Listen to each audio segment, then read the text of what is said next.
কাজ শুরু হচ্ছে না, 6টা বেজে গেল এখনো এজেন্টরা ঢুকতেই পারেনি। কোথায় টেবিল লাগবে, কোথায় রেজিস্ট্রি হবে, কোথায় চেক আপ হবে সেটাই ঠিক করতে পারছেন না সরকারি লোকেরা, পুলিশের লোকেরা। একবার ভেতরে টেবিল, এখন বাইরে টেবিল, এখানে 200-300 লোক অলরেডি লাইনে দাঁড়িয়ে আছে।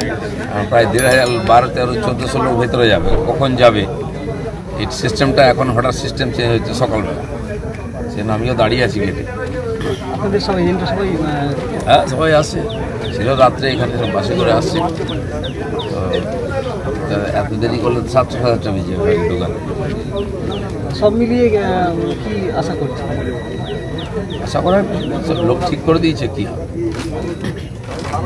আর আজকে যেহেতু রেজাল্টের দিন, বিরোধীদের উদ্দেশ্যে কিছু বলবেন?